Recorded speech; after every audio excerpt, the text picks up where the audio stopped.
Il a causé quelques problèmes chez Astana. Il était l'Italien promis au peuple pour vaincre Sky, maintenant Ineos, et remporter le Tour de France ou quelques Giro. Mais finalement, Fabio Aru prendra sa retraite en fin d'année, de manière assez inattendue.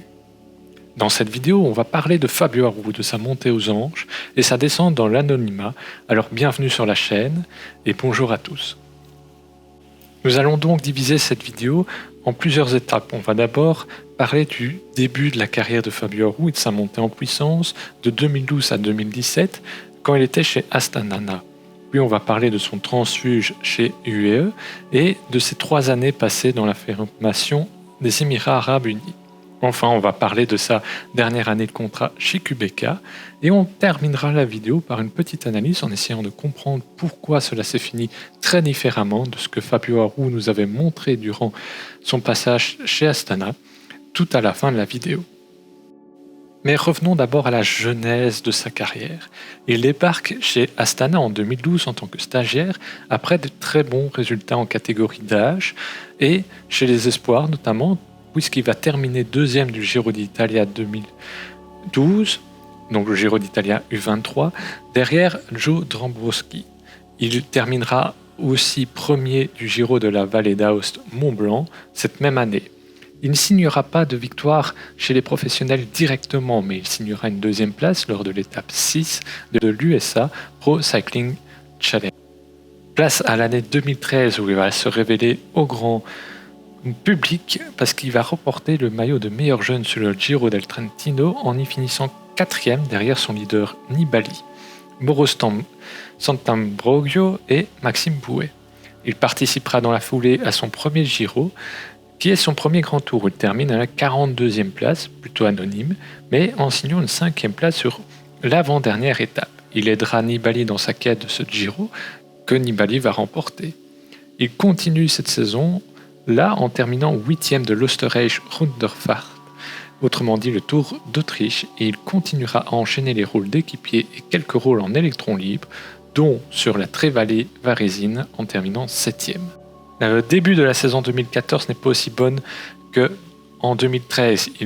Malgré une 7e place sur le Giro del Trentino, il se lance alors sur le Giro. En devant était Michele Scarponi.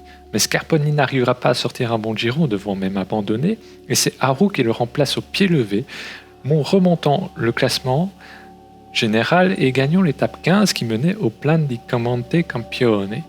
Il réalisera un gros contre-la-montre sur l'étape 19 pour finir 3e derrière Nero Quintana et Rigoberto Urán au général. Il finit donc 3e à 4 minutes 04 secondes du Colombien de la Movistar. Il confirmera son Giro par une Vuelta la même année où il finira à la 5e place. Cette Vuelta fut remportée par Alberto Contador et sa 5e place, Fabio Aru, il ne se situe qu'à 4 minutes 48 secondes de l'Espagnol, ce qui présage de bonnes choses sur les grands tours. Aru profitera d'ailleurs de sa Vuelta pour signer 2 victoires sur l'étape 11 et l'étape 18. Il terminera sa saison par une 9e place au très difficile Tour de Lombardie. Il se lance alors sur la saison 2015, où on le voit terminer 6e de la Volta a Ciclista a Catalunya, mais surtout finir 2e du Giro en remportant 2 étapes, l'étape 20 et 19, et il ne sera qu'à 1 minute 53 de Contador. Il enchaîne cette année-là les très bons résultats, finissant 5e du Tour de Pologne et s'alignant même à la suite du Tour de Pologne sur la Vuelta. Il ne gagnera aucune étape et il y est nommé co-leader avec Nibali. Nibali se retire très vite de la Vuelta, alors Aru jouera des coudes avec un certain Joaquim Rodriguez pour le général. Aru remportera le général qui gagne avec 57 secondes d'avance sur l'Espagnol, et l'Italien fait maintenant partie des grands favoris pour les classements généraux des grands tours. Il terminera la saison par une 3e place à Milan-Turin, une 2e place au Tour of Almaty et une 2e place au Abu Dhabi Tour. Après sa Vuelta victorieuse, Fabio Aru démarre la saison 2016 avec de l'ambition. Il va signer de bons résultats de rentrée en terminant 6e de la Volta a Comital Valencia, 9e de la Volta ao Algarve, dont 2e de la 5e étape. Il va ensuite enchaîner 14e de la Volta à Catalunya avant de devoir changer son programme après 2 abandons à la Volta Ciclista al Pays de Basco et à l'Amstel Gold Race. Il ira ensuite au Dauphiné où il va remporter une victoire d'étape. Il participera au Tour de France où il terminera 13e du général avant de faire une fin de saison plutôt moyenne, avec quelques bons résultats, notamment une 4e place au Giro della Toscana. Après une saison 2016 plutôt moyenne, il se lance très fort dans la saison 2017, terminant 3e au Tour de Mans, 8e à Abu Dhabi, avant d'abandonner sur Tirreno Adriatico. Il finira 5e du Critérium du Dauphiné et gagnera le championnat d'Italie. Peut-être la consécration de sa carrière, tant le maillot de champion d'Italie comme le maillot de champion de Belgique sont des maillots très importants à avoir pour un coureur. Il participe dans la foulée au Tour de France qui va terminer à la 5e place où il remporte l'étape numéro 5 qui se termine à la planche des Belges. Il prendra aussi le maillot jaune pendant 2 jours et il participera encore à la Vuelta qu'il bouclera plus loin à une 13e place. Il finira quand même sa saison par une 7e place au Lombardie avant de s'engager chez UAE Team. Il a donc signé fin 2017 un contrat chez UAE et UAE cherchait un leader chez les grands tours et les problèmes vont commencer dès sa signature pour Aru. Après un début de saison correct avec une 13e place à Abu Dhabi, une 12e place à Tirreno, il abandonne à la Volta à Catalunya, il signe une 6e place sur les Tours des Alpes et on se dit c'est bon, Aru est lancé pour sa saison et sur le Giro. Mais le Giro est un calvaire et il abandonnera lors de l'étape 19 alors qu'il était 27e au général. Il se remettra en selle au Tour de Wallonie qu'il terminera à la 10e place, comme au Tour de Pologne quelques semaines plus tard. Il participera alors à la Vuelta pour se relancer sur les grands tours, mais il terminera à une 23e place à 1h03 de Simon Yates. Il sera encore 9e de Milan-Turin et terminera la saison par une 15e place au Great Tour of Guangxi. Alors qu'on sortait d'une année 2018 plutôt moyenne, voire faible pour Fabio Aru, on commence l'année 2019 assez bien avec une 8e place à la Trofeo Cessalines. Mais derrière, cela ne suit pas, que ce soit en Algarve, à Paris-Nice, qu'il abandonne, au Tour de Suisse, qu'il finit à la 21e place, l'Italien n'y est plus. Il n'arrive plus à être aussi performant sur les classements généraux. Et le Tour de France permet de revoir Aru un tout petit peu mieux. Il va finir à la 14e place, mais bien loin de la 5e place qu'il avait eue quelques années auparavant. Il va finir quand même assez loin de Bernal cette année-là, puisqu'il est à 27 minutes 36 secondes. Il abandonnera la Vuelta en fin d'année, malgré une 5e place lors de l'étape menant à Calpe et un top 10 lors de l'étape 7 menant à Igualda. Nous voici déjà en 2020 et la fin de son contrat en or chez UAE arrive, car il était payé très bien, payé même chez UAE. Il commence bien cette année 2020 avec un Tour de Colombie où il finit à la 12e place, une 9e place à la Volta à Burgos, une 5e place au Mont Ventoux dénivelé Challenge, et on se dit que c'est parti. Et il va faire le Tour de l'Ain où il finira 10e. Il est alors aligné par son équipe pour aider Pogačar ou jouer sa carte personnelle lors du Tour de France. Il abandonne cependant très rapidement ce Tour de France lors de la 9e étape sans qu'il ait pu peser en faveur de Pogačar ou pouvoir jouer sa carte. Il n'est alors pas prolongé par UAE, ce qui était annoncé, et signe cette même année chez QBK Assos. Après 3 saisons, plus personne n'attend Aru au plus haut sommet, ni même sur les grands tours pour jouer la gagne. Il faut dire en plus qu'il a signé chez QBK Assos, dont la situation financière en 2020 était très très précaire. Alors Fabio Aru reprend sa saison dans le plus grand anonymat. Il ne brille pas, et malgré un beau programme avec Paris-Nice, l'Isturia Basque Country, la Flèche Wallonne et Liège-Bastogne-Liège, on le retrouvera aux avant-postes que sur le Sibiu Tour, où il finit 2e à 19 secondes à Leotti, ce qui semble être encourageant mais insuffisant pour un coureur qui a remporté la Volta il y a quelques années et qui est encore assez jeune, malgré qu'il a 31 ans. Il s'aligne alors sur la Vuelta à Burgos, qu'il finit à la 2e place derrière Michael Landa, où il signe aussi 2 top 10 durant cette course par étape. Cela lui permet de s'aligner sur la Vuelta, qui est en fait la dernière course de sa carrière, puisqu'on vient d'apprendre qu'il vient de mettre fin à sa carrière à la fin de l'année, à la fin de son contrat. Alors maintenant, on va essayer de comprendre pourquoi la carrière d'Haru n'a pas été ce qu'elle a été, ce qu'elle aurait dû être, et pourquoi on s'oriente vers une fin de carrière maintenant pour Haru, alors qu'on semble retrouver petit à petit un niveau intéressant. Alors quand on voit sa carrière, on a un peu du mal à penser qu'à partir de chez UE, cela est tourné tellement l'avenir lui semblait prometteur pour Haru. Ce changement-là d'orientation de carrière peut s'expliquer par le fait qu'il ait subi une opération à l'artère iliaque en 2019, mais ça n'empêche pas une saison 2018 assez mauvaise, malgré qu'on diagnostique ce problème à l'artère iliaque fin de l'année 2018. Et d'ailleurs, à partir du moment où il se fait opérer à l'artère iliaque, il sera difficile de retrouver sa forme en 2019 et en 2020, comme on a pu le voir. Mais conjugué à ça, le changement de cadre a peut-être joué, comme la pression de le voir dans les couleurs de l'Italie pour remporter un Giro ou un autre grand tour. C'était le grand champion italien qui allait succéder à Vincenzo Nibali.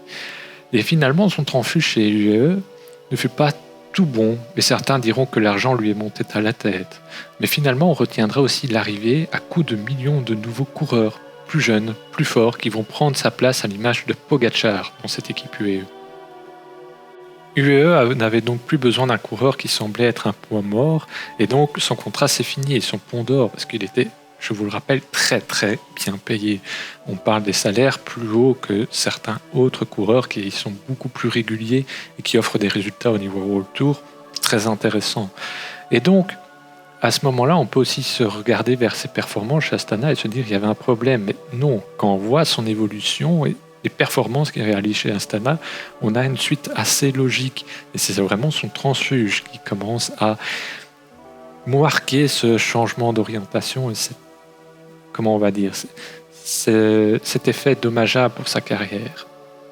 Et donc, si on essaye de comprendre sa chute, on peut inclure les problèmes de cœur, de la malchance avec des chutes, une nouvelle génération qui va le mettre totalement hors jeu. Et il serait aussi un peu miné par un moral plus compliqué à gérer parce qu'il y a énormément de pression et ça fragilise, de tout fragilisant en fait finalement ses ambitions. Sa mauvaise saison au départ et la tonne de sacrifices ont dû achever son envie de se battre pour le plus haut niveau et finalement la nouvelle génération a dû enterrer les derniers restes qu'il avait en lui de se battre. Et finalement moi je pense que c'est un peu l'étendard d'une génération avec des gars comme Pinot, Bardet, qui n'ont pas réussi à obtenir ce qu'on leur avait prédit. Des tonnes de victoires sur les grands tours, des tonnes de victoires sur les classements généraux, bloqués par une précédente génération, la génération Chris Froome, Geraint Thomas, et bloqués par la nouvelle génération des Bernal, Pogacar, Remco Evenepoel, qui est encore très jeune et qui n'a encore rien prouvé en grand tour, mais qui montre déjà des crocs. Et finalement, on est un peu dans cet entre-deux. Même si Haru aura encore plus déçu parce qu'il a réussi à remporter une Vuelta, il n'aura pas confirmé son potentiel, notamment chez UE.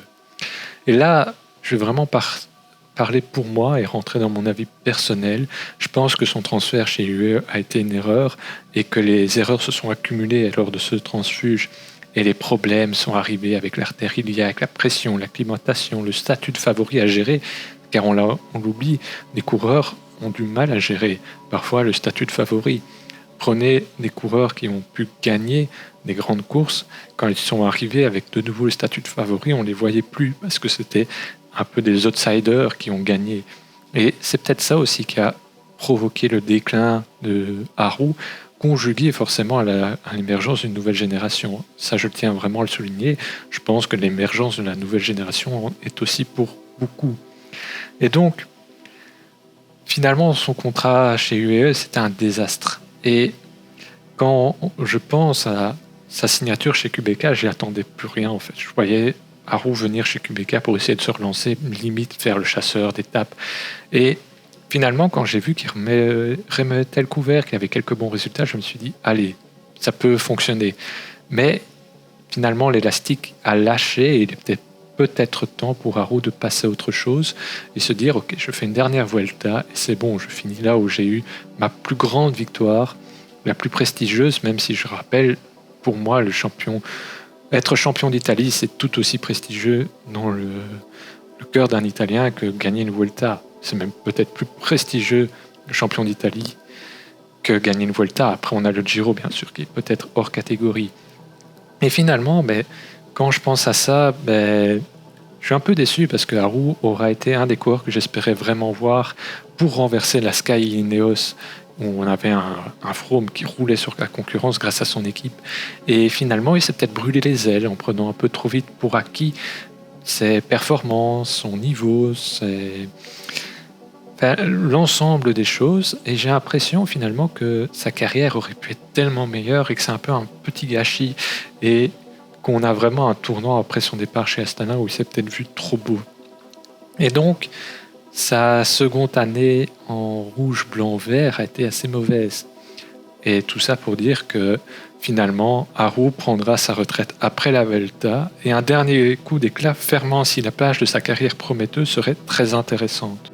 Et puis imaginez finir sa carrière sur un maillot de meilleur grimpeur de la Vuelta serait très fructueux. Et on se dirait, voilà, on a perdu le Haru, mais il a encore trouvé la ressource mentale nécessaire pour aller chercher un dernier grand objectif.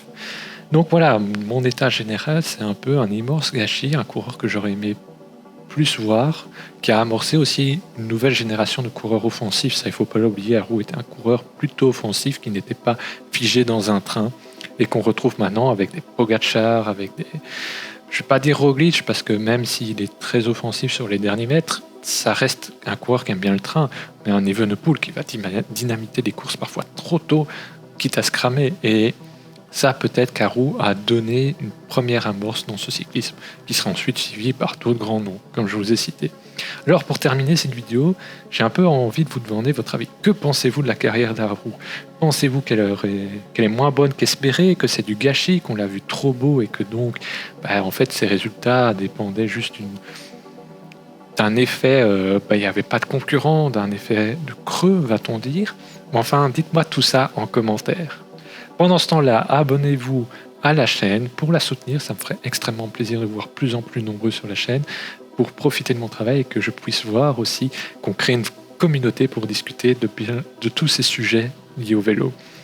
Alors aussi, n'hésitez pas à mettre un petit pouce en l'air si vous aimez ce format sur comment on va retracer une carrière d'un coureur. On se dit à très bientôt pour une prochaine vidéo sur la chaîne. Bye bye tout le monde.